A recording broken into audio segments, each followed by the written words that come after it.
Bienvenidos, lectores, a la biblioteca, nuestro espacio para los libros, para el diálogo, para las ideas. En el programa de hoy hablamos de la soberanía, ese poder central, ese poder perpetuo del Estado, perpetuo pero no ilimitado, que es capaz de ofrecer unidad interna y externa a una nación. Hablamos de este tema vital para la comprensión histórica y de la comprensión histórica también, la comprensión presente de España, a través del ensayo Soberanía de Jorge Buxadé, abogado del Estado, eurodiputado español del Parlamento Europeo y vicepresidente primero de Acción Política de Vox. El subtítulo del libro centra muy bien la misión de sus páginas: por qué la nación es valiosa y merece la pena defenderla. Es decir, este ensayo no solo aporta definiciones clave para entender España, el concepto de nación y de patria, o la articulación política e institucional de nuestro país. Sirve para entender todo esto, pero también y sobre todo para visualizar qué sentido tiene comprender todo lo anterior en este momento particular de nuestra historia. En un momento en el que la soberanía nacional se menosprecia, su importancia pasa a un segundo plano, y en un momento, en definitiva, en el que la unidad de España recibe ataques no solo desde fuera, sino también, y estos son los que más duelen, desde dentro de la nación misma. Para tratar todas estas cuestiones y adelantar las claves de este ensayo, Soberanía, publicado en la editorial Homo Legens, nos acompaña en la biblioteca su autor, Jorge Buxadé. Muy buenas, Jorge, bienvenido. Muy buenas y muchísimas gracias por la invitación. Muchas gracias por acompañarnos por en la biblioteca. Muchas gracias. Ahora vamos a hablar, de hecho, de muchos de los temas que yo planteaba en la introducción, más largo y más tendido, todo lo que nos deje el programa. Pero primero yo quiero que aclaremos algo sobre el formato del libro, qué tipo de libro estamos, porque cuando hablamos de libros sobre política o libro de un político, parece que hay dos ideas que un poco gobiernan en la mentalidad colectiva: o un libro de filosofía política inabordable, sí, o por otra parte un libro de memorias en el que el político te cuenta lo que ha venido haciendo, obra y milagro de su vida, y no es ninguna de las dos cosas. Ninguna de las dos cosas, ni pretendía ser. Es un desahogo, digamos, ¿no? Un desahogo político, un desahogo espiritual de las situaciones más graves que acechan a España, ¿no? Es intentar afrontar la idea de nación y de soberanía en un sentido positivo. Y me ha gustado la presentación porque en el fondo es afrontarla no solo desde el punto de vista intelectual, sino también desde el punto de vista sentimental. Muchas veces queremos afrontar cosas solo desde el sentimiento o solo desde la razón. Y yo creo que las cosas importantes, por ejemplo la familia, por ejemplo la nación, se tienen que afrontar desde los dos aspectos, ¿no?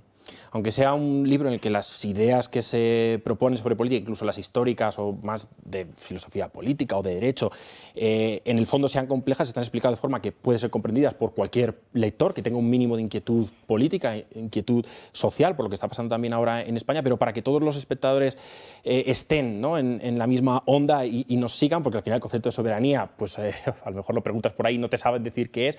Entiendo bien si en línea de la presentación entendemos soberanía como un poder perpetuo, pero a la vez no ilimitado, ¿no?, del Estado. Yo creo que el concepto de soberanía ha sido, por un lado, olvidado o atacado en España, porque, por desgracia, las fuerzas separatistas en Cataluña o el País Vasco se han autodenominado soberanistas. Y entonces parecía que ser soberanista era ser algo malo, ¿no?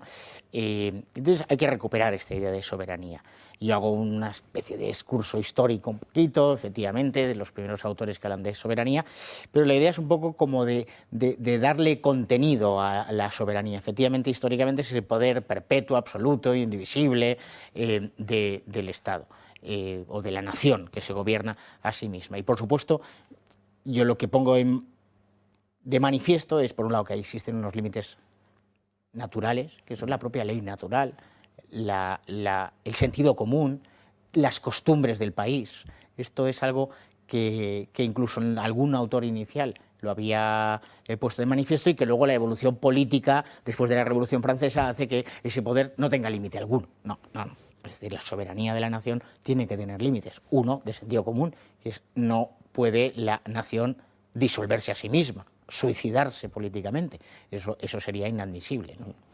El propio título del libro, una razón del tema central, estábamos comentando la soberanía, pero luego hay otro tema no reflejado en el título, pero sí muy presente en muchos momentos del libro, que es el concepto de bien común, en el cual tú en muchos momentos te refieres a que muchas de las políticas que se están articulando, también en relación, por supuesto, con el tema de la soberanía que centra el ensayo, han olvidado por completo Sin duda. el bien común. Sí, sí. Porque lo que yo intento, que no sé si lo consigo, quizá a lo mejor habrá que dar una vuelta a este libro o continuar en esta línea, es rehacer el concepto de soberanía desde la idea de bien común.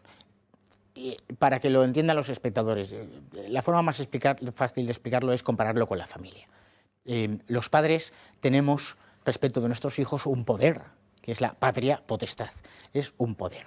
Pero ningún padre de los que nos está viendo ahora puede entender su patria potestad como el ejercicio de un poder. Al contrario, es una responsabilidad, es un deber, es una carga, educar, formar, procurar la formación integral, alimentar a nuestros hijos. Pues vamos a hacer lo mismo con el concepto de soberanía y la nación. A quienes gobiernan la nación se les da un poder, pero un poder que debe ser entendido como el ejercicio de una responsabilidad.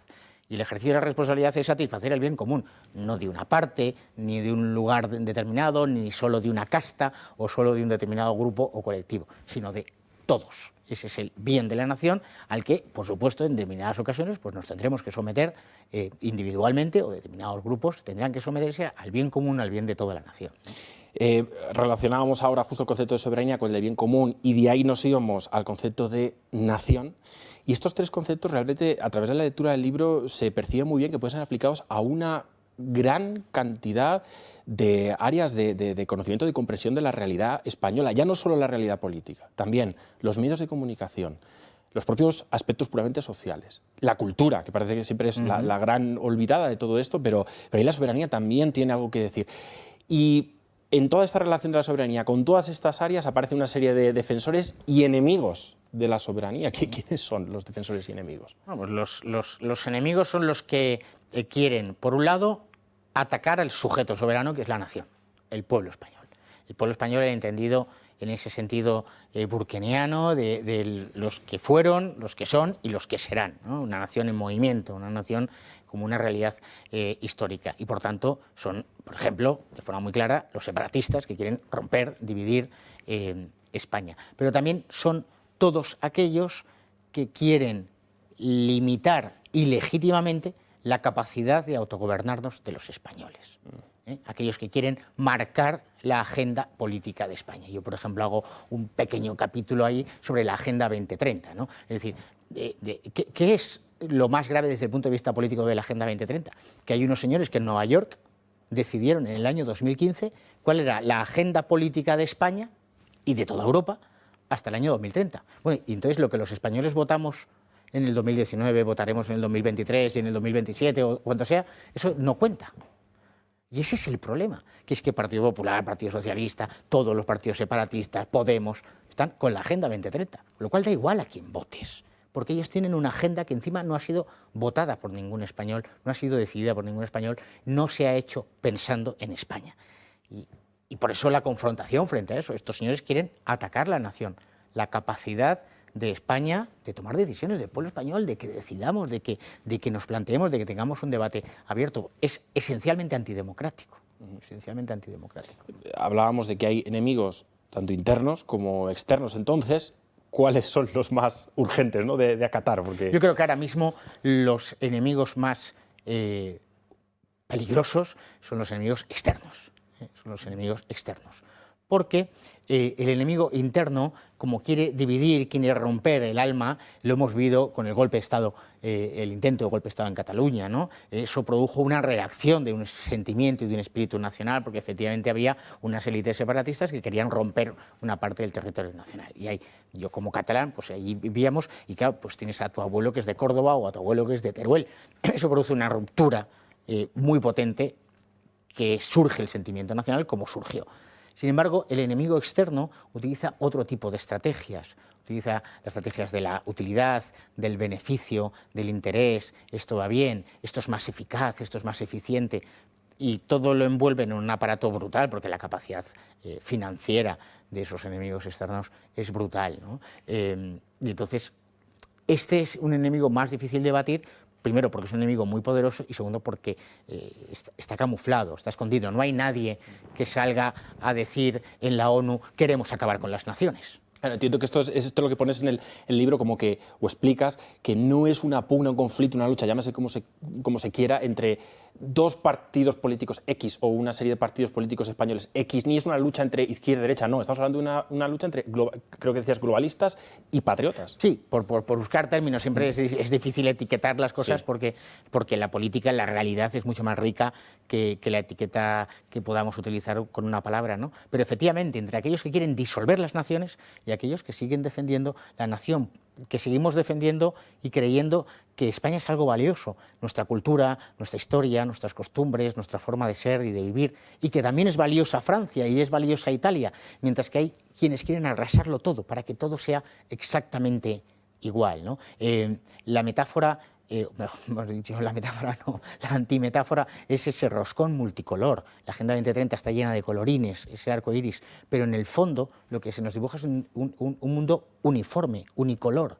Precisamente lo que da color a Europa, por ejemplo, son sus naciones. Uno va a Hungría, ve a Polonia y ve que son naciones distintas que Italia o que Dinamarca, ¿no? Pues esto es algo bueno. Lo que tenemos que hacer es configurar una forma de relacionarnos las naciones que sea buena, en favor también de un bien común europeo que podamos construir con el tiempo. Pero no diciendo, no, a partir de ahora, pues yo qué sé, pues lo que se pretende en Bruselas, ¿no? Una directiva sobre edificios, la nueva Bauhaus europea, la que todos los edificios en Europa sean hechos bajo el mismo modelo. Bueno, y la riqueza arquitectónica del sur de España o del sur de Italia comparado con las casas en Noruega, pues, esto es. Y esto quiere disolvernos y nos dice, no, es que esto es más eficiente energéticamente, esto es más sostenible. Y como vivimos en un mundo muy materialista, pues hay una gran parte de la población que cree que eso es bueno. Y nosotros entendemos, o entiendo yo en ese libro, que la nación es buena.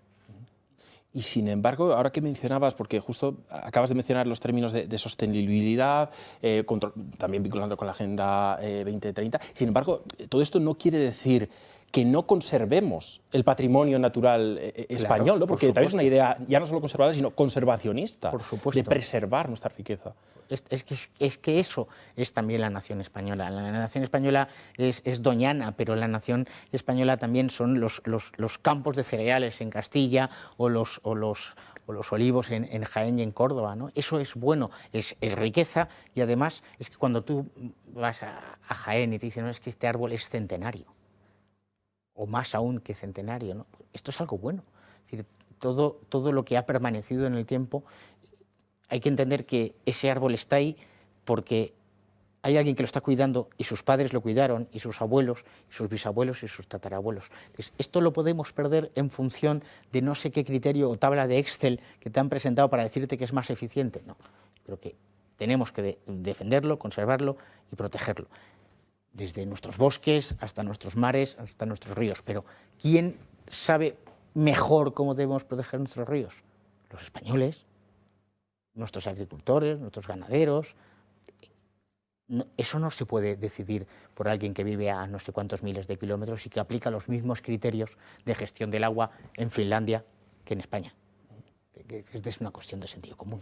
Antes mencionabas diferentes países y establecías estas diferencias entre países, y otra diferencia clara, la señalas en el libro también para centrar bien el tiro, ¿no?, sobre la cuestión de la soberanía, es que es un concepto central de la propia Constitución española, ¿no?, que frente a otras constituciones como Francia o Estados Unidos, quiero recordar, ¿no?, que hablan de pueblo, aquí se habla, de la Constitución española se habla de la soberanía, ¿no? Sí, Y es una interpretación que quizás otros estudiosos de la materia del derecho o de la Constitución a veces... Sí, yo cuando estudiaba Derecho Constitucional y luego ya como abogado del Estado, me llamaba mucho la atención que no se ha desarrollado el llamar la atención. La Constitución de los Estados Unidos empieza, nosotros, el pueblo americano. Mientras que en nuestra Constitución, la primera palabra, quitando el preámbulo, el primer artículo dice España se constituye en un Estado social y democrático. Es decir, nuestra propia Constitución reconoce que hay un sujeto constituyente, que es España. La Constitución americana del pueblo español. Esto tiene consecuencias y nadie se ha puesto a estudiarlas. Yo hago un incurso y cuando la vida me deje, pues quizá a lo mejor dedico más horas, pero es que esa es la cuestión fundamental. Es la misma nación, la misma patria que en un determinado momento se constituye y aprueba la Constitución del año 78. Perfecto. Y por tanto podrá modificarla. Pero no solo el pueblo español en un determinado momento, sino España constituida, ¿no? Quizás es un poco difícil explicarlo, pero cualquiera que piense un momento durante 5 minutos en su casa dice, es que no es lo mismo el pueblo español que España, son dos cosas distintas, ¿no? Y es algo muy característico, que algunas constituciones en Europa también lo tienen, pero es algo muy propio de nuestra Constitución. Pues abría yo el melón de la Constitución española. Enseguida vamos a seguir hablando de este tema, de lo propiamente español. Vamos, eso sí, un minuto a que Blanca nos cuente sobre el Club del Libro. Si le gusta la buena lectura, está de suerte. Biblioteca Homo Legens le invita a conocer el Club del Libro, un espacio único donde cada mes podrá escoger 2 títulos de nuestro amplio catálogo. Le esperan más de 110 autores de primera línea, como Juan Manuel de Prada, Roger Scruton o Miguel Aranguren, entre otros. Además, podrá realizar el pago cómodamente mes a mes o realizar un único pago anual. Descubra todas las ventajas de ser miembro del Club del Libro de Biblioteca Homo Legens en nuestra página web homolegens.com o llámenos al 91 005 9942. Le esperamos. Muchas gracias, Blanca, por toda la información acerca del Club del Libro, donde también, entre otros, podemos conseguir el libro de Jorge Buxadé, Soberanía, que estamos comentando en el programa de hoy. Antes de hacer esta pequeña pausa para el Club del Libro, hablamos de la Constitución y yo quiero seguir todavía exprimiendo un poco el tema de la Constitución. También hablábamos antes de la pausa de preservar la flora y fauna española, etcétera, nuestro patrimonio natural. Y también, conectando ambas ideas, la de la Constitución y la de preservar la cultura española, lo español, claro, tú hablas de que está la Constitución del 78 haciendo esa idea de la soberanía, pero también hay una, lo escribes así, Constitución política e histórica de España, que es la que arrastra en cierta manera la cultura española y da sentido a la soberanía. Es que esa es la consecuencia de la distinción entre España y el pueblo español. Es decir, España es una realidad preexistente. Imaginemos que en un determinado momento dice, yo apruebo esta Constitución. Pero a esa Constitución del año 78 se llega como consecuencia de siglos de evolución jurídica, de evolución política. Esa es la Constitución histórica de España. Está en la Constitución histórica de España pues, la fe y la tradición católica. Eso significa que todos los españoles tienen que confesar la fe. No, si no estamos hablando de eso, pero España como sujeto político sí que forma parte de su Constitución histórica. Lo hemos visto esta Semana Santa del año 2023, que ha sido una explosión de fervor en las calles. Yo creo que en todas las ciudades de España ha habido muchas más procesiones y ha habido muchos más actos festivos religiosos. ¿Quiere decir que todos estos son fervientes católicos? No, pero están viviendo algo que es propio de los pueblos, propio de su identidad y propio de su tradición. También forma parte de la Constitución histórica de España la riqueza de sus regiones, porque procede de los antiguos reinos en los tiempos de la Reconquista. Eso forma parte de la Constitución, que está en el sustrato de todos los textos que ha habido en España constitucionales. Por lo tanto, eso tiene que ser respetado. Y más aún, la Constitución actual tiene que ser interpretada a la luz de esa Constitución histórica de España, porque si no estaríamos traicionando. No puede ser, quizá me atrevo a apuntar, que el hecho de que la soberanía se esté mermando como concepto, o olvidando como concepto en su aplicación práctica, pueda venir, conectándolo con esta cuestión de un olvido, un desconocimiento cada vez mayor de la propia cultura española, quizás por la imposición de otras culturas que vienen de fuera. Indiscutiblemente. Indiscutiblemente. Hay un gran desconocimiento de la historia de España, de la cultura de España, de nuestras tradiciones, de nuestras costumbres, de eso que hace 100 años, escasamente hace 100 años, hablaban del destino de España, del ser histórico de España, desde, por supuesto, Ramiro de Maeztu como la gran figura, pero también muchos autores, incluso esa generación del 98 que discutió mucho sobre el ser de España y dijo muchas burradas, digamos así, o cosas que nos parecen burradas después de décadas, pero sin embargo fue un permanente estudio de la historia de España, el Quijote, Eso está ahí, en el Lazarillo de Tormes, está en nuestro ser histórico de España. Y por supuesto los chavales hoy en día pues tienen un gran desconocimiento, y no solo los jóvenes, pues los de mi edad, los que estamos en los 40 y pues tenemos un gran desconocimiento. Una de las cosas que más agradezco de estar en política es la posibilidad que tengo de viajar por muchos lugares de España, y lo que me ha permitido conocer lugares de España que a lo mejor pues en la vida que tenía antes como abogado del Estado pues estaba más metido en mi terruño catalán, ¿no? Y es extraordinario la de anécdotas, la de historias, la de mitos, la de leyendas que hay por todo el territorio nacional, y que es algo que conforma nuestro ser histórico. Hablar de la Constitución española es también hablar irremediablemente, y tú lo abordas en el libro, del Estado de las autonomías, que calificas, das el calificativo de fracaso. Ahora bien, la pregunta es, ¿el fracaso habría venido de la propia formulación que recibe el Estado de las autonomías en la Constitución, o habría sido posterior en su desarrollo?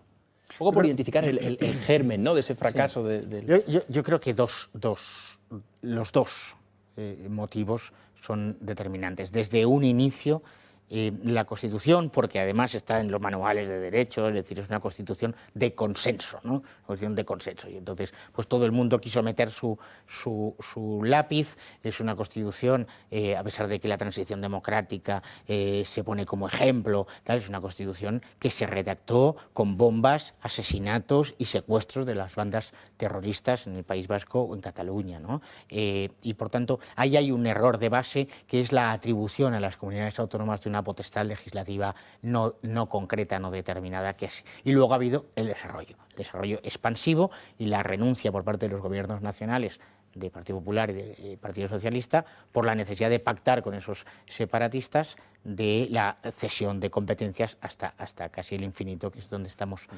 ahora. El modelo autonómico es un modelo que ha sido insolidario, ineficiente, con un incremento de gasto brutal, y sustancialmente injusto, porque ha incrementado las diferencias entre los territorios de España, que es algo que es inadmisible en términos de justicia. Claro.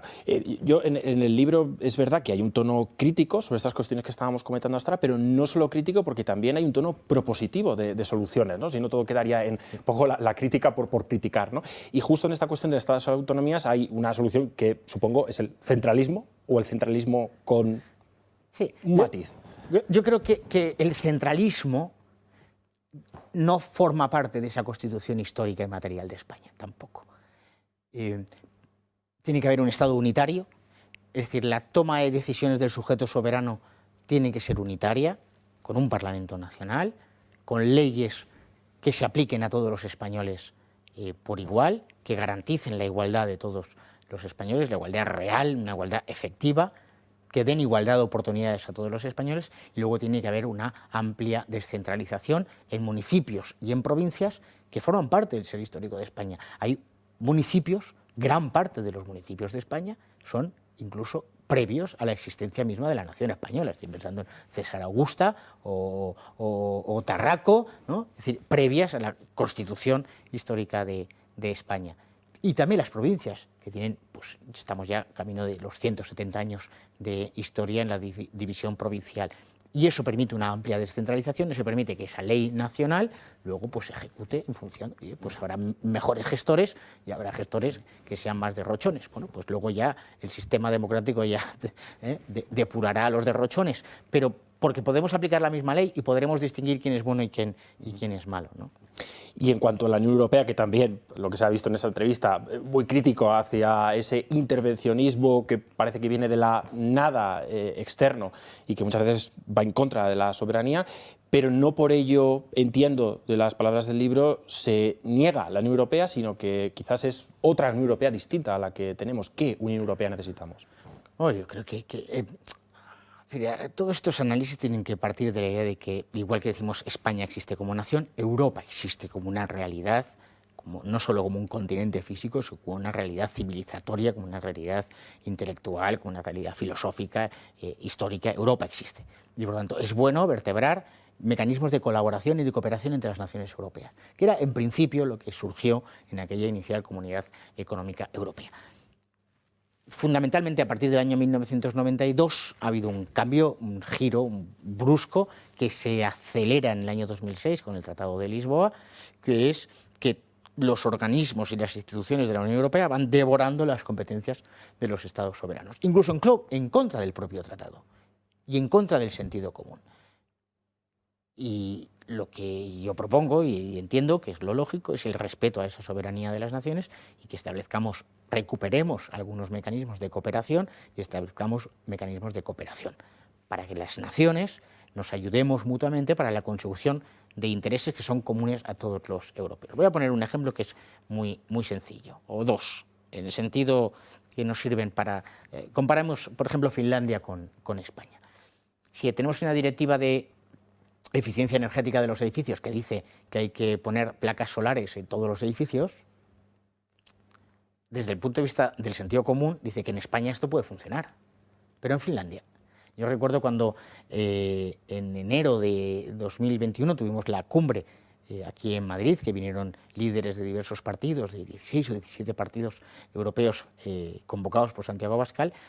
Vino un diputado estonio que nunca había estado en España y se dio un paseo por Madrid, era un día soleado, maravilloso, y entonces su primera intervención fue en esta línea. Es decir, aquí podéis tener placas solares, en mi país, donde hay meses enteros, donde hay 4 horas de luz de sol, no tiene ningún sentido. Pero hacemos una directiva en Bruselas que se aplica a todos.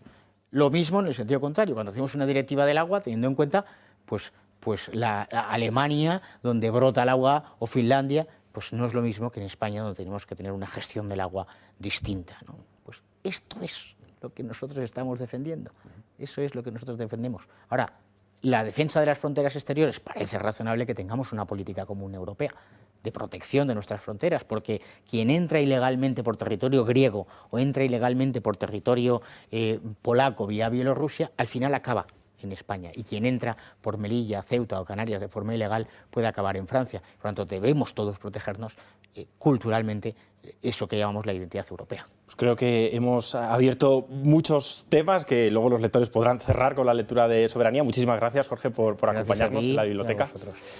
Muchas gracias también a vosotros, lectores, que acudís a esta biblioteca en busca de ideas. En el programa de hoy hemos abordado la soberanía, una idea, una realidad que, aunque podría sorprendernos porque su empobrecimiento va en perjuicio de todos, cada día está más necesitada de atención y defensa.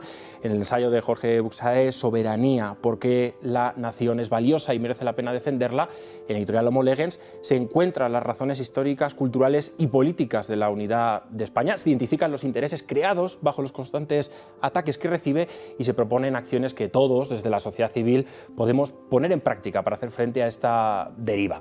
El diálogo de actualidad política que hemos iniciado aquí continúa con la lectura de este ensayo. Nos despedimos ya desde la biblioteca, desde este espacio soberano de los libros, lo de soberano en el sentido laxo de la palabra, para encontrarnos en el próximo programa. Hasta entonces, seguimos leyendo. Felices lecturas.